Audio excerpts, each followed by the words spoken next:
What's going on, boys and girls? So we are here with another reaction video, and this time this one is called "Is Linux Good for Gaming? Linux versus Windows."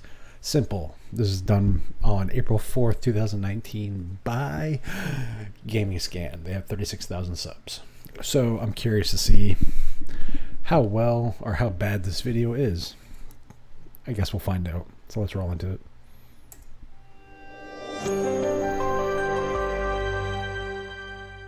If you've ever built your own gaming PC from the ground up, you're probably familiar with this situation. You have an allotted budget. You divide it carefully between all the hardware components and possibly the monitor. You're finally set to actually start making the purchases. And then you remember that without an operating system, all you're left with is just a computer case packed with impressive, yet very much unusable hardware. Windows 10 will set you back more than $100, and you made sure to squeeze out every last cent on the best performance possible when choosing the hardware. So two things. First, anybody who's building a PC, and I say PC because I mean PC, is not going to not budget money for a legitimate copy of pick Windows if you're strictly worried about gaming. If cost is relative, there are plenty of ways to get Windows far below that $100 as the second point you're making. I'm not detracting from the fact that where you're going with this, Linux is free as in cost, and that's perfectly a viable option. So that does give you more money to spend on hardware. That's, extra $100 for you can jack up your video card budget or your CPU budget or a new better motherboard or better PSU, etc. Totally get that, but you have to be willing to actually understand that a PC builder is going to incorporate the cost of an operating system if they're going to be using Windows. I know when I build PCs for a tower, I'm incorporating the cost of Windows into the overall budget. If you don't, you suck at budgeting. Pretty simple. It's at this point that you ask yourself the question, is Linux good for gaming? Luckily for you, that's exactly what the topic of this video is. So without any further ado, let's see how these two operating systems compare to one another. Now, before we get to the actual gaming part, we'd like to take a moment to reflect on how Linux handles other everyday needs of a PC user. We won't be focusing on its merits for programming and professional applications, but even if you're a gamer, you're bound to do more than just play video games 24/7. No, this question has layers, like an onion, and to answer it we need to go through the individual layers one by one, starting with the interface. Now, Windows is the poster boy for user-friendly interfaces. The release of the first version of Windows. I would like to make one friggin' note when people do these videos. Interface is, you're talking, I already know where this argument's gonna go, more than likely. Interface is, and ease of use is a myth. At the end of the day, what is easy to use for one is not necessarily going to be easy to use for another. It's not the Windows is not the poster boy for ease of use, nor is Mac OS or Linux. Because if you're going by typical UX, user experience, design theory, anything more than 2 clicks deep is users don't care. That's if you're going by actual design theory. If that's the case, then Windows completely botches that.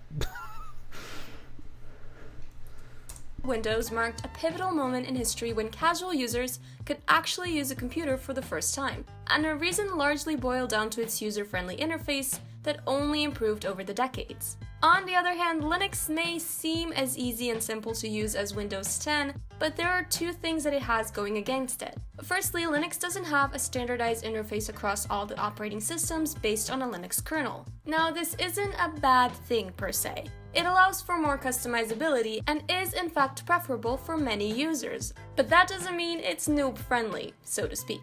Secondly, Linux's interface doesn't teach you how to use it as you go. It doesn't hold your hand, meaning that it has a much steeper learning curve. Sure, once you explore the ins and outs of it, you feel like a Dark Souls speedrunner navigating the enemy-infested corridors, like a shonen anime protagonist that effortlessly dodges ever-incoming attacks with eyes closed.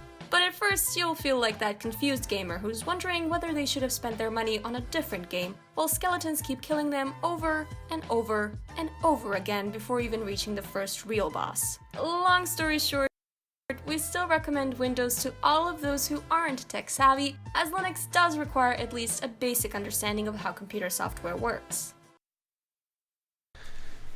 No, it does not. No, and no.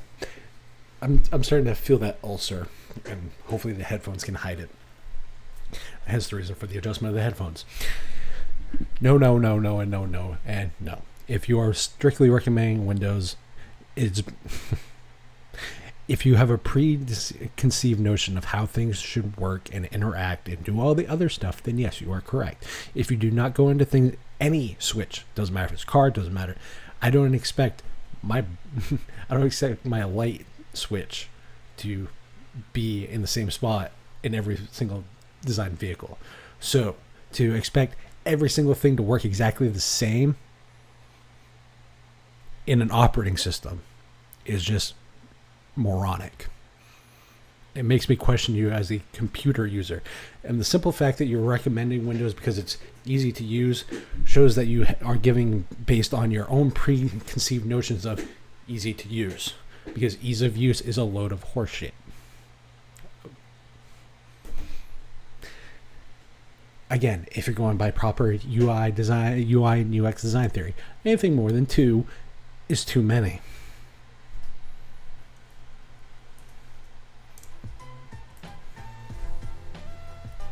And parts of what we've just said extend to the overall convenience as well. Sure, once everything is set up properly, you'll be able to browse the web and play multimedia content just as well on Linux as you would on Windows. But getting there can be a bit tricky.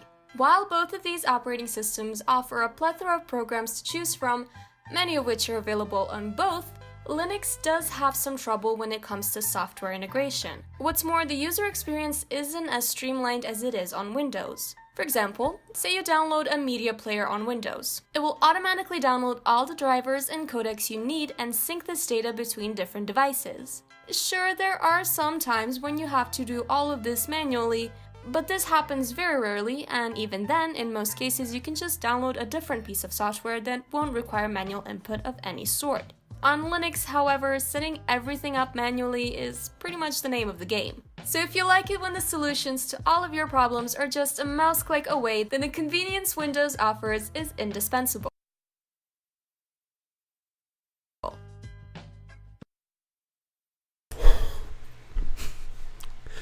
The convenience Windows offers is inexpensive. Oh my god. Okay. Here's the difference. Install stuff from a repository, first off. Use any repository front end. Doesn't matter if it's Synaptic, doesn't matter if it's GNOME software, the App Center, App Grid. Take your pick. No codes involved. Difference is Linux distros and flavors of Linux will update your applications along with the core system. Windows, you'll be lucky if it just upgrades at all, or B, your core systems and stuff that you've downloaded from the Windows Store. All those third-party things. Why do I still need Driver Booster and all these other third-party applications to do what Windows supposedly does? That's a load of crap. And as far as your multimedia experience, use a Ubiquity installer much lately in the last, 15 years. For about the last 10, they've had this little check mark that says install proprietary crap, basically. That it installs your drivers, it installs your codecs, it installs everything you need for a better out-of-the-box experience. And here's another thing. If Windows is so good as a out-of-the-box experience, why is it that every time, doesn't matter, I've had machines that Windows cannot, for some reason, for the life of it, detect the wireless card, but yet 99% of every Linux distro I use, even the obscure ones like Sabian and other like Gentoo or Slackware based ones, do. it says a lot more about the user experience on Linux than it does Windows. And I'm not saying Linux has the best user experience. The only ones that have good user experiences right now, on the surface at least, are Elementary and Deepin. Those are the two that focus on design. Those are the two that focus on UX and UI, as opposed to Windows, which is easy to use according to you. Basically, you get slapped with the Metro experience or the modern experience, whatever you want to call it. And then if you dig deep enough into the settings, like, oh, I don't know, go change your network adapter settings, you'll get slapped with a Windows Arrow experience again. So to say Windows has a better UX, I would disagree, based on the fact it can't make up its mind what its UX wants to be. Now, if you argued it has a basic toolkit and a set of guidelines, that I would give you. But that's not what you're arguing. So, that whole argument of yours is yet another ignorance load of shit.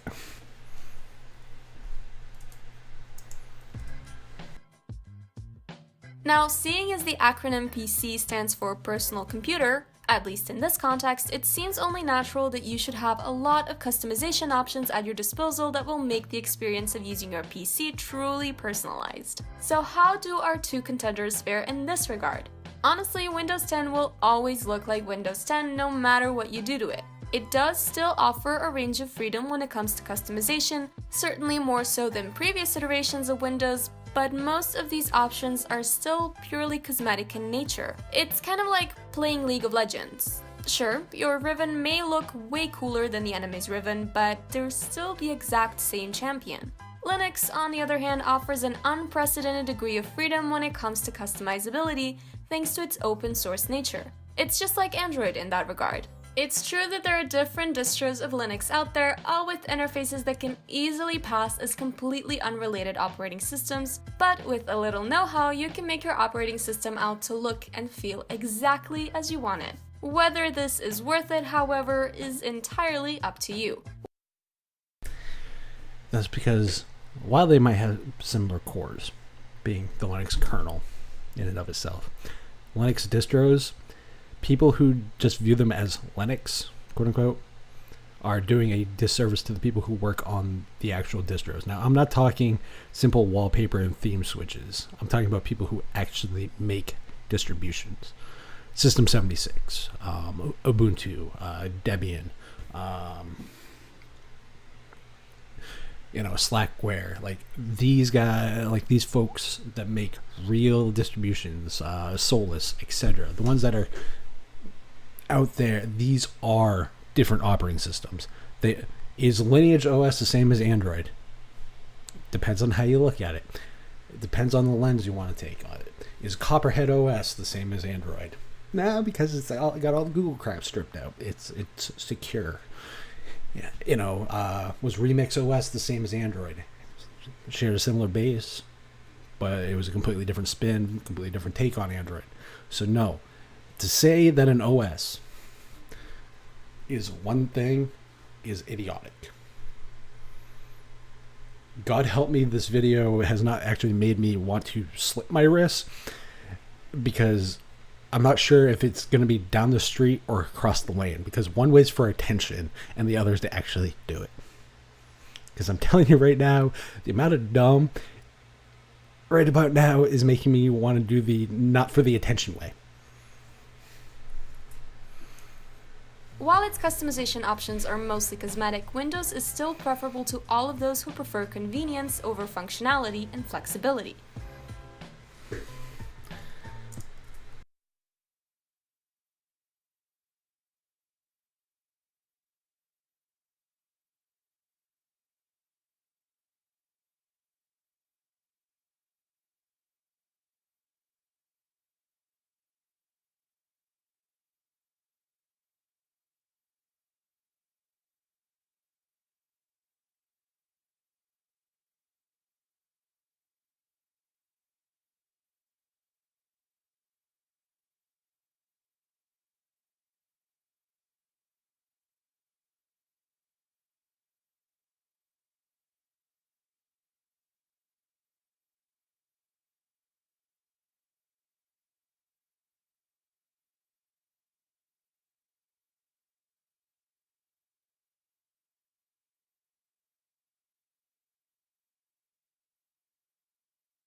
And then there's security. Sure, Windows is a bit inflexible, but at least it's safer since the source code isn't public and easily messed with, right?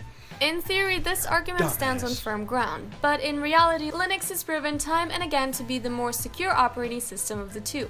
How so? Well, it boils down to two things. Firstly, the open source nature of Linux may sound like a cause for concern, but with countless devoted developers around the world standing watch, any and all vulnerabilities are quickly discovered and patched up. But this still doesn't make sense. How could an open source operating system be more secure than the one developed by Microsoft of all people? Well, that leads us to the second reason, namely the popularity and user base of Windows. Think about it. If you wanted to infect other people's PCs with malicious malware, would you target the proportionally minuscule population of tech-savvy Linux users or the enormous user base of inexperienced Windows users? We rest our case. Still, it's not all bad. There are many specialized anti-malware programs out there that you can use to keep Windows safe, although both your wallet and your hardware will find them taxing. Some of these programs have pretty good free versions, like Avast, but these are way less functional than the full-priced versions. Still, be it on Linux or Windows, malware comes through the internet, so as long as you avoid shady sites and have some sort of anti-malware program installed, you should be just fine.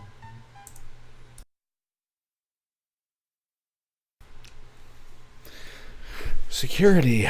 Again, you're showing your preference to Windows, which, hey, fine, whatever. We get it. You prefer Windows. Awesome. Here's the thing. Windows has its pros, has its cons. Windows by design, like its base design theory, is going to be inherently less secure.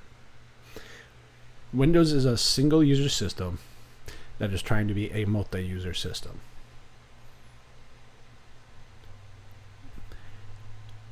Sometimes that's not going to work. And in this case, it doesn't work. The reason that doesn't work, and that's what it makes Windows less secure, is that design. Linux, Unix, Nix, BSD, call it whatever you want, is a multi-user level system.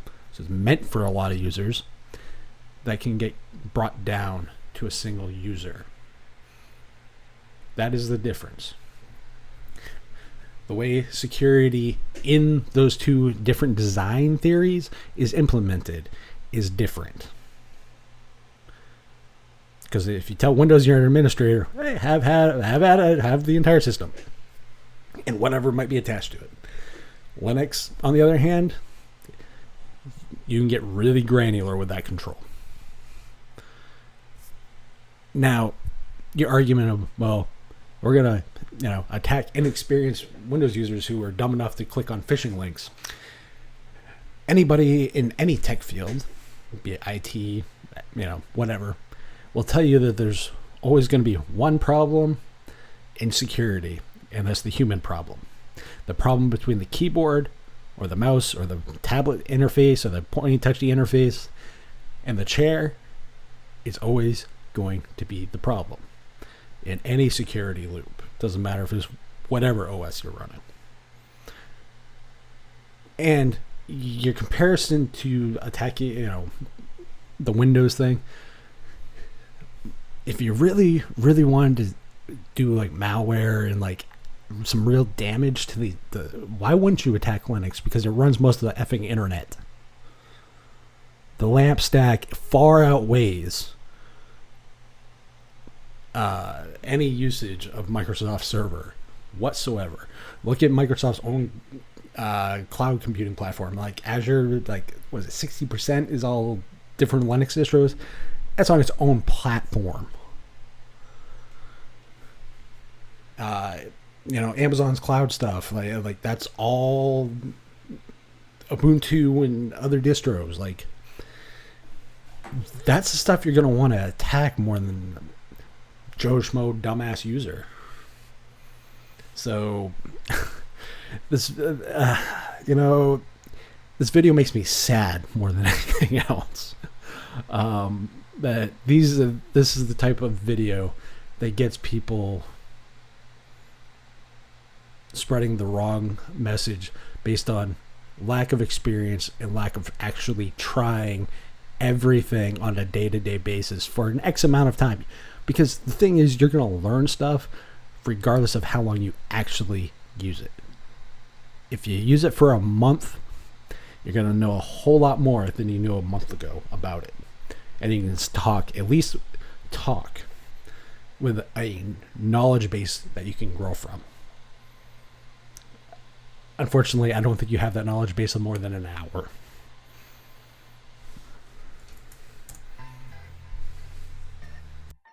And now we've come to the part that you've all been waiting for, the gaming value. Specifically, we want to focus on the selection of games that Linux has going for it and how this compares to what Windows has to offer. As of the beginning of March, there are almost 6,000 Linux games available on Steam. This is certainly a respectable number, but what's much more impressive is the fact that just a year ago, this number was lower by a whole 1,000. So there's definitely a rising trend here that shows no signs of slowing down. Still, this is a paltry amount next to the over 30,000 games that Steam has available for Windows. The bottom line is that Windows is still objectively the better choice. Nevertheless, we can't ignore the fact that Linux has been getting a lot of love lately in the gaming community, so it's certainly a more viable choice now than it ever was before, and it will only grow to become more viable. Plus, Linux users currently have the benefit of Wine, a program that lets you run Windows games on Linux. They generally suffer from lower performance and decreased stability, but it's still an impressive feat, and we can only see it getting better and more stable in the future. Of course, if the titles you want to play are all available on Linux, then there's nothing stopping you from using it from a game compatibility standpoint.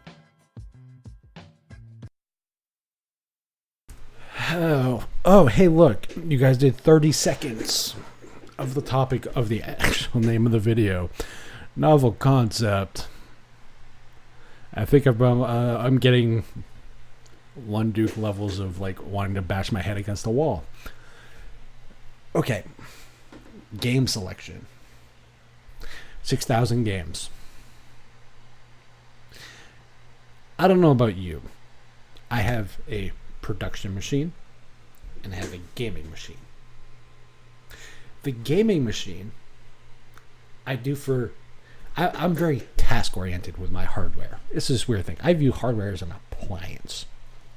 So my view might be a little skewed here. Production machine. Well, yes, I do have Linux and Windows games on my Linux machine. I tend not to actually game on my production machine.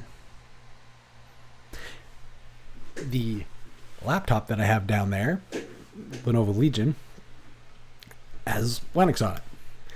Here's the thing. I view it as an appliance. I boot up into Steam Big Picture mode. I use Lutris or whatever. Whatever launcher allows me to get to my crap quicker, because that's what boots up on start. At 6,000 games, if I view it as in that light, that might as well be a console. 6,000 games, good luck getting that on most consoles. Just between the PS2 and the PS1 was 13,000 titles. And that's 15 years, 95 to 2012. It was 16 years of games being released for those. So, yeah. We've had roughly 5.5, 6 years now of Linux games being produced. Like, on a consistent level.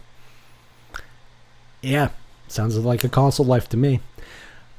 Now, then you add in things like Proton, DXVK, Lutris. Yeah, if you want every single game of that Steam library to work, Windows is going to be your go-to. But at the end of the day, if you're one of those that you don't care about the launcher, just go use Lutris. Go use Proton on Steam. Real simple. They're both really, really simple to use. I just think you guys have a preference, and that's okay. But you don't take the objective view of it. Because 5 years ago, we had 0 games on Linux. As far as this, there's 2 AAA games. You had Unreal 2004. I believe, and you had Quake 3, which was the middle tin one, and you had, I believe, the first Neverwinter Nights. Those were your AAA games, and that was it. You had like Zero AD and a few open source games, but as far as real games, that is what you had. Fast forward 6 years later, that's 1,000 games every year minimum. To put that into perspective, that's almost 3.5 games every day that are being put out for Linux. If you're just going by Steam, that says a lot. So your conclusion on this video, I'm curious to see, but you're going to lean Windows. I already know it, and that's fine. In the end, both Windows and Linux are certainly viable for gaming. Windows still has the edge, but Linux is certainly catching up, and you can expect the selection of Linux-compatible games to keep increasing on Steam. We still have to favor Windows in this debate, both for the better optimization that many games get on it and the larger library of games. But the prospect of this changing in the future is nothing if not intriguing. Still, the most important factor will often be the price. Windows 10 is available in the Home and Pro editions, which come with the price tags of $130 and $200 respectively, while Linux is entirely free. Granted, there are a couple of paid versions of Linux, but these were made specifically for servers and workstations, so there's absolutely no merit in using them as a gamer anyway. And that about does it for this video. So what do you think? Do you agree with us, or is there something we've missed? Let us know in the comments below. Also, don't forget to like, share, and subscribe if you've enjoyed it, as it'll really help us out to keep making more. Speaking of which, if you want to see more videos from us, the best way to do so is to click on the bell icon, and that way you won't miss a single one. In the meantime, may your games be fun and your losses few. Oh my. Oh me, oh my. Wow. I know most people were probably expecting me to rattle off and start swearing and yelling and screaming, and well, quite frankly, I probably would have preferred to do that right about this moment. At the end of the day, though, this video just shows these guys are Windows users looking at Linux from the outside, and that's fine. But here's the biggest thing about people who do this. When you do that, you show your ignorance. I'm more than willing to admit, if you want every single game in your Steam library or X, Y, or Z library to work, Windows is going to be your choice. If you want the best gaming experience, no hassles, no extra launchers, you want to download Epic's trash store and play Fortnite, that's your best way to do it, is play Windows. Play on Windows. Totally fine with that. What I can't stand is people who tried to pass this knowledge along and show their own ignorance in it. Because I'll be the first to tell you, as a Linux gamer, as a Windows gamer, as a Mac OS user, I use everything. PS4, I have a Wii U, I have a Switch, I have a PS3, I have a Vita. Like, I am a gamer. I don't care about the effing platform. I care about being able to play the shit that I own. Now, sometimes, like on PC, for me, that means I want the best possible experience. So, while this particular machine I'm recording on can play certain games, I'm just throwing this out there, let's take The Witcher 2. This particular machine can easily play that at a limited range of options, because the GPU on this is a Quadro. It's not meant for gaming. However, if I fire it up on Windows, which it is natively built for, it works perfectly fine. Max settings, everything. That's the difference. I'm more worried about determining what experience I have. And sometimes all I care about is just, hey, I have this machine, I can play these games with my friends, and I don't care about the settings. That's why I have all the other consoles, because, oh, hey, I can play these games with my friends and I don't care. Because legitimately, at the end of the day, consumers don't give a two-bit shit about what is actually on the base. They want to be able to use applications and access the shit that they want. End of story. So these comparison videos I always find rather annoying because it doesn't take that mind frame. It takes the mind frame of a skewed perspective, be it Linux or Windows or Mac or whatever point of view they're coming from, and they just view it as, this is better, this is worse, this is better, this is worse. And that's really, to me, really ignorant. Because you're being closed off, you're not willing to try things. Example, MacBook. I've learned one thing having run Mac OS. I can't stand Mac OS. It does certain things that annoy the crap out of me. Lack of customization. Well, I can move the dock is one of them. Limited hardware support is another one. There are many things that I can say from a technical reason why I don't like it. I still use it because I need to know it. There's many things about Linux that I can say that I don't like. I don't like GNOME and the way they jack everything as far as settings and take out functionality and the other stuff. I don't like KDE or Plasma and the myriad of settings it throws at you. I don't like, Windows. I don't like the rainbow colored squared vomit that's in my start screen or start menu now. Sorry, thinking Windows 8. Same difference. Those are legitimate gripes. And, that's not even talking about Windows telemetry and all the other garbage that does. So, all of this, there is no technical reason to say this over this. You give ease of use as an example. You give security as an example.